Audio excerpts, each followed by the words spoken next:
So all of you said how old is the university. We are an infant university, only 40 years old. And the paper that I present is just one example, because I thought that the goal of this meeting was not to present the university, but to present some challenges. And it is prepared with some other colleagues that have worked with us of the University of Bergamo. Anyway, this is our university, and we have 6 main areas: medical school, with the second biggest hospital in Italy, engineering school, law, economics, agriculture and pharmacology. And we have 660 faculty, 500 members of the staff, 6,700 students, 54,000 alumni, and 150 million budget. One key figures of not just of the university but of the region where we are is that the number of higher educated population is very low. Out of 110 provinces in Italy, we are the 98th place, compared to the fact that we are one of the richest areas in the country, and our benchmarks, as you see in the slides, are the most advanced regions in Europe compared to manufacturing industry, mainly. So there is a gap. This is the first challenge that I think could be interesting for me to see also in other experiences. There is a huge gap between the development of industries and manufacturers, especially SMEs, and the number of higher educated population. And one of the reasons is why they find a job very easily, even when they are 14 years old, 19 years old, and they consider in many families that studying at university is losing time.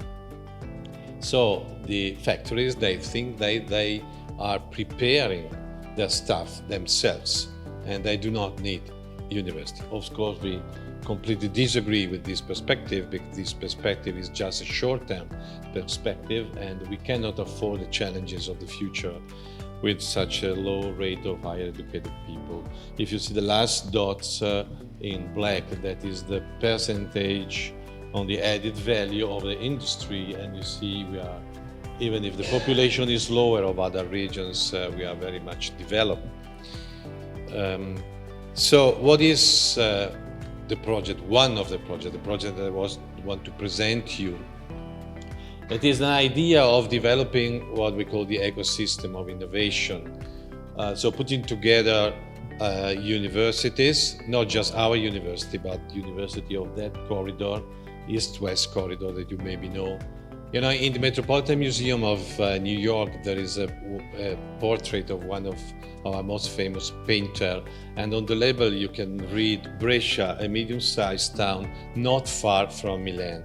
So we are defined being not far from. It's like if the rectors in the pictures were those closest to the camera, you know.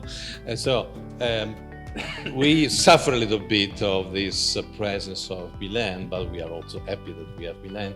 And so the corridor goes from Milan almost to Venice, that you have heard yesterday. So in that corridor, you can find, I think, 50-60% of all the SMEs in manufacture production in our country, and then you see one of the most important regions. You see the color, the dark green are the economic central places, Brescia is one of them.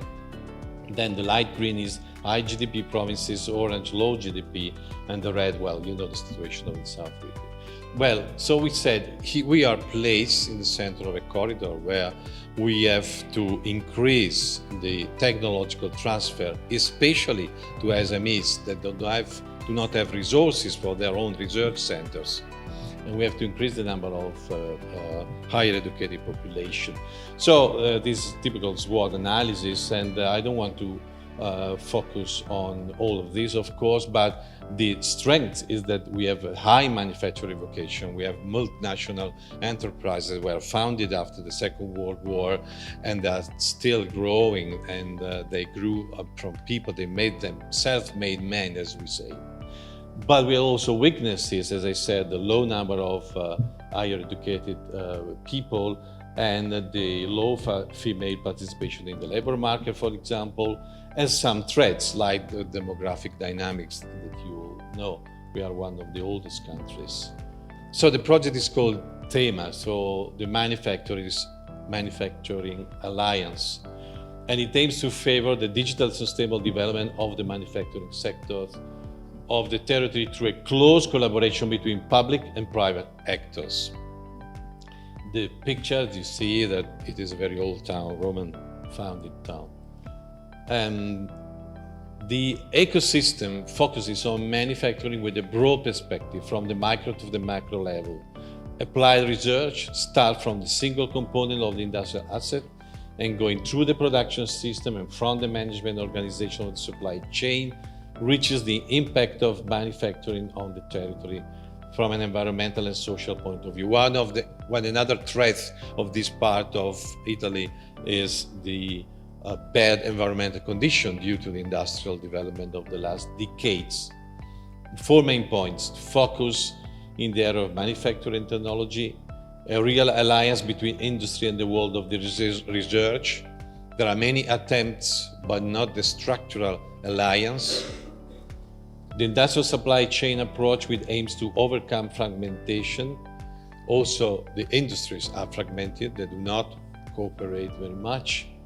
And the synergy with other relevant research and industrial innovation initiatives, like some presences we have of other public research centers in the area.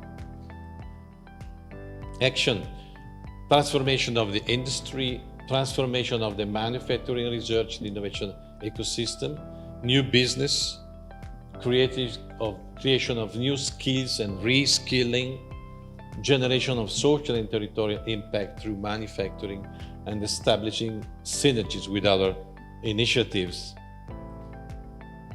The partners, sorry, they are in Italian, but you understand, several universities, the National Council of Research, and industrial association of all the provinces in red involved in this ecosystem. Indeed, in the red you see there is not just the east-west line, but also something goes to the north in the region that is on the border with Austria, that they are cooperating with us in this project, a part of the east part of north of Italy. And so industrial association means the Chamber of Commerce and the Industrial Association indeed. And local bodies, we have involved also municipalities and provinces in the project. Should be another one, okay. The basic structure is to have thematic research topics. I don't go all through that, like robotics to sustainable digital organization, recycling materials, for example, but also to have all the components involved, the people, so the formation education, the industry and the research centers, and a strict link with the industrial organization and resources that goes to the SMEs to allow them to develop innovation and to overcome the digital divide that we are facing, of course, between the biggest and the smallest industries. I have to say, to be honest, that this is a project that we have submitted to the Next Generation EU funding, but we were not financed. Well, I fully disagree with the decision of our government, of course, because the project was positively evaluated, but for mechanism it was not financed. But with the other university, we strongly want to develop the project in any case. And we are, for the moment, at the step where we have together combined the scholarship for PhD students that have to spend at least 6 months in factories. We have proposed together these many scholarships we have. So we are starting from the education of PhD students, but not just typical PhD programs, but PhD that are co-financed by the industries. So they host these guys in their factories for at least 6 months. And this is one of the first steps. So we strongly want to continue the project, even if it was not financed. The physical the elements we want to create are advanced production labs, life cycle assessment labs, cybersecurity labs, digital manufacturing lab, efficient and effective energy for industry, and business innovation lab. Some of them are ongoing, and we have received from the Next Generation EU one financement for a project in the field of applying high technology and artificial intelligence to what we call the hospital of the future. It's finished. Thank you. Thank you.